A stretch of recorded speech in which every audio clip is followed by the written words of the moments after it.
Hola, ¿qué tal? Buen día a todas y todos. Yo soy Andrés Luna, postdoctorante del Instituto de Investigaciones Estéticas de la Universidad Nacional Autónoma de México. Agradezco antes que nada a los organizadores de este congreso por articular estos encuentros virtuales. Yo voy a presentar una ponencia que se titula Tiempo, ficción del futuro y violencia en el cine mexicano contemporáneo, análisis de Cómprame un revólver, y voy a dar lectura a un breve texto para no extenderme con el tiempo. Comienzo. Desde su emergencia, el cine fue pensado como un dispositivo que lograba capturar las complejas formas de la temporalidad que caracterizaron un cierto estadio de la modernidad tardía. Ya las intuiciones de Walter Benjamin en la década de 1930 dejaban ver que fenómenos como la aceleración, la arritmia, el shock, la fragmentariedad y estratificación del tiempo encontraban en el cine un modo de expresión y elaboración crítica. Un siglo después, si bien los territorios de la producción cultural no han dejado de diversificarse al calor de la expansión de las posibilidades técnicas, la cinematografía continúa siendo un ámbito fundamental tanto de la expresión como de la impugnación de los modos socialmente codificados de la temporalidad. En este siglo XXI, marcado por lo que suele caracterizarse como una crisis del futuro, por el asedio de problemáticas globales que comprometen al género humano en su conjunto en proyecciones del orden de lo catastrófico, el cine se muestra como un archivo que documenta las inquietudes y ansiedades, así como la búsqueda de asideros y respuestas en la que las sociedades humanas se hallan hoy día comprometidas. En este sentido, el cine constituye un dispositivo de elaboración estética, tanto reflexiva como somática, tanto ética como patológica, del malestar anímico, cultural y social que esta crisis genera. Es por ello que el estudio de la producción fílmica comporta un peculiar interés en los contextos donde este malestar se presenta de maneras especialmente intensas, como es sin duda el caso mexicano.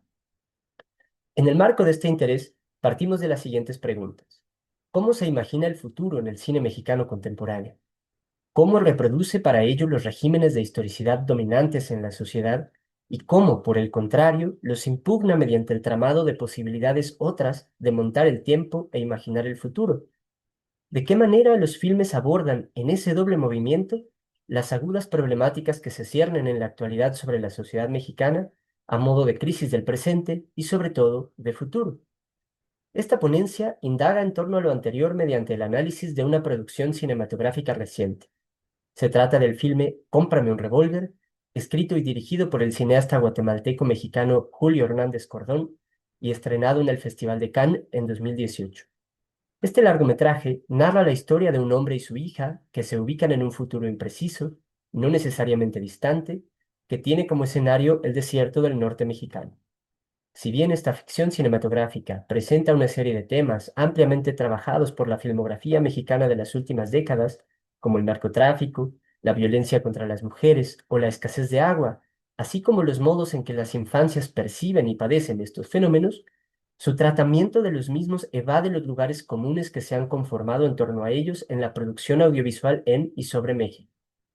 Lejos de las pretensiones estéticas y narrativas del neorrealismo cinematográfico latinoamericano o del melodrama moralista sobre el crimen, Cómprame un revólver construye una ficción del tiempo que establece un juego por demás sugerente y tropológicamente elaborado entre lo presente y lo futuro, lo real y lo imaginario, la crueldad y el juego. El filme inicia con un intertítulo compuesto de cuatro enunciados que ubican al espectador en términos espaciotemporales y genéricos. México, sin fecha precisa. Todo, absolutamente todo, es controlado por el narcotráfico. La población ha disminuido por la falta de mujeres. De esta manera, se nos indica que se trata de una ficción que refiere a un contexto social específico, a una realidad que impera en amplias partes del territorio mexicano.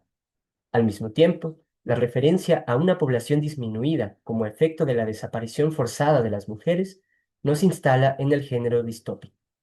Estos títulos sintetizan la estrategia figurativa del filme en su conjunto, una representación realista, ficcionalmente distendida hacia un registro negro de lo fantástico, de una realidad que resulta dramáticamente familiar en un país como México.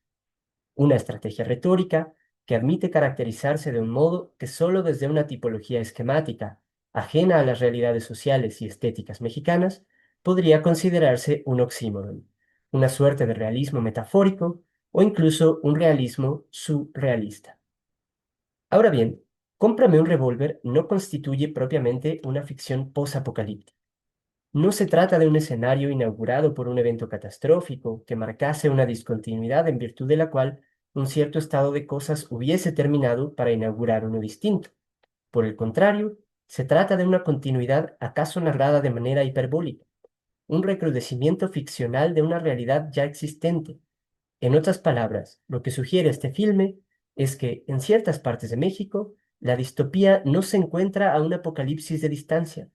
Antes bien, ese topoi ya se encuentra parcialmente instalado, en ciernes, si se quiere, pero en marcha. Comienza la historia.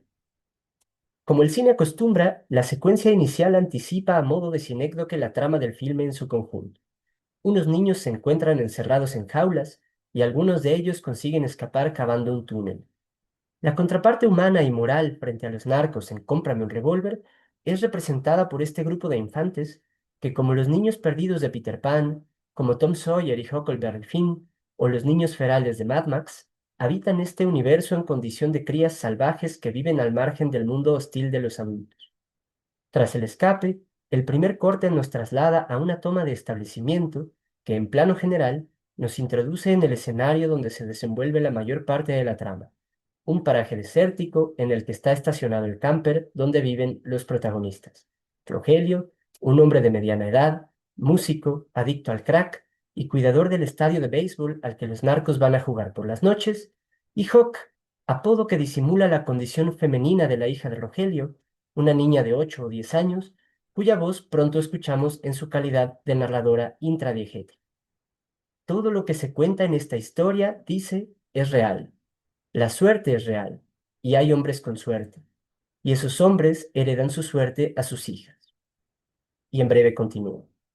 Las horas se cuentan con los dedos de la mano, por eso mi papá me quiere heredar su suerte. De este modo, Hawke introduce las claves de la construcción narrativa del film. Por un lado, la condición de realidad de la historia y por otro, la peculiar relación que existe dentro de este universo entre la suerte y un tiempo trastornado, arrebatado y precario. Es esta precariedad del tiempo la que hace del horizonte de futuro algo enteramente dependiente de la suerte, de una fortuna que, como el agua y como el tiempo mismo, escasean en este desierto. Poco más adelante, continúa la narradora.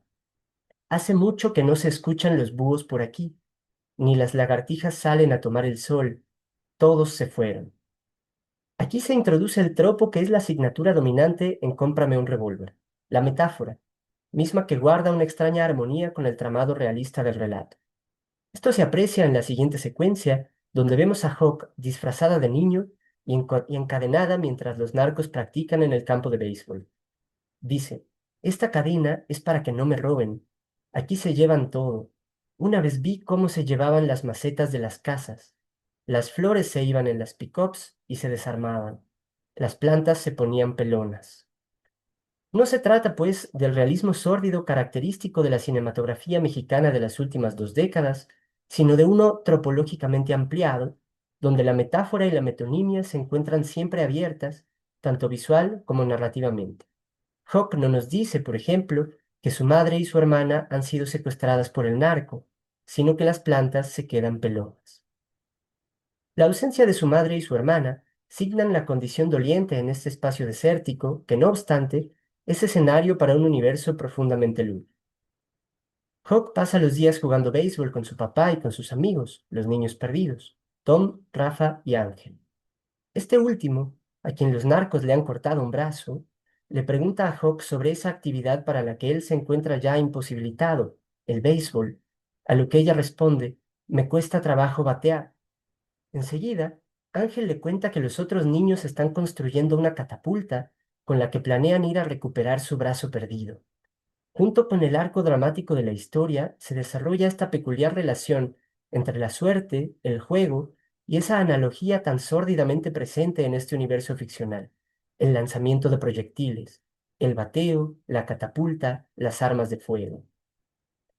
Esa noche la historia se complica. Los narcos van a jugar al campo de béisbol y uno de ellos descubre a Hawk, por lo que Rogelio, para evitar que se la roben, lo asesina. El muerto resulta ser el primo del jefe de la cuadrilla de narcos.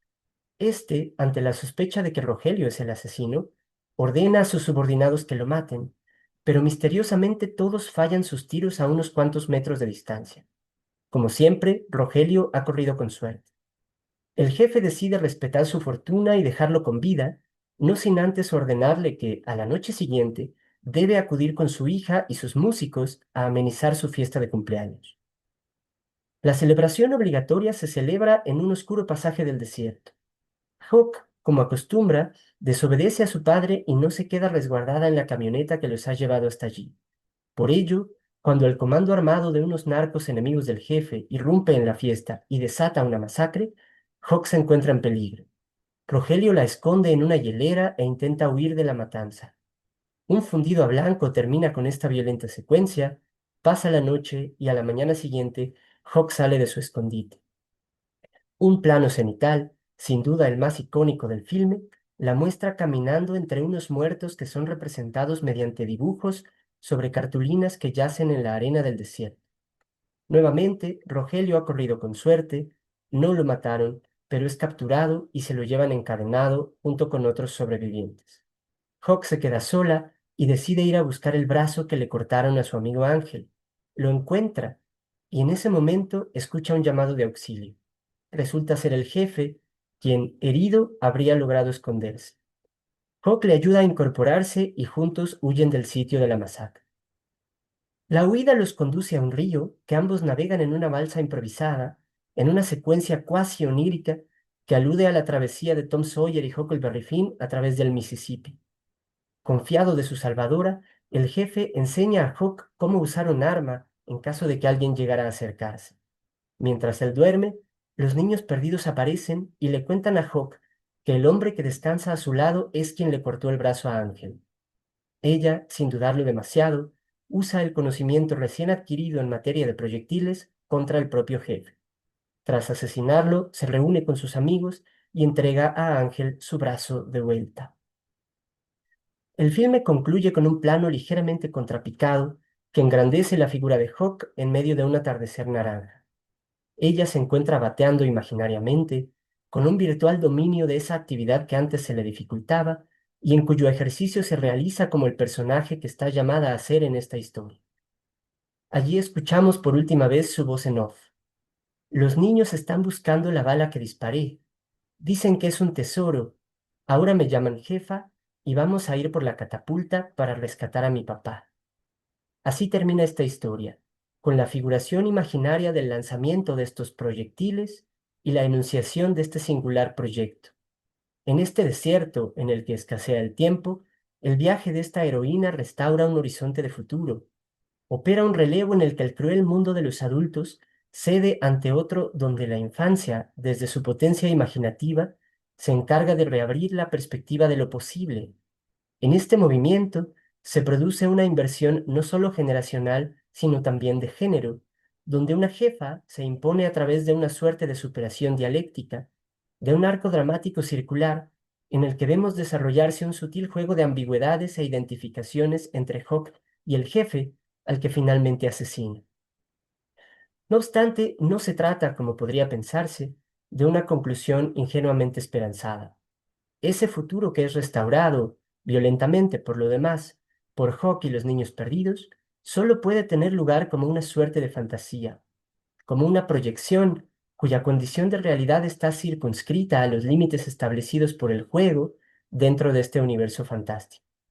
Eso que está ya indicado por la decisión de tramar el relato en la clave de un realismo metafóricamente distendido, por esta fabulación fílmica que opta por romper desde dentro los tan codificados criterios de verosimilitud y realismo que operan en el grueso de la cinematografía mexicana que tiene por tema la violencia.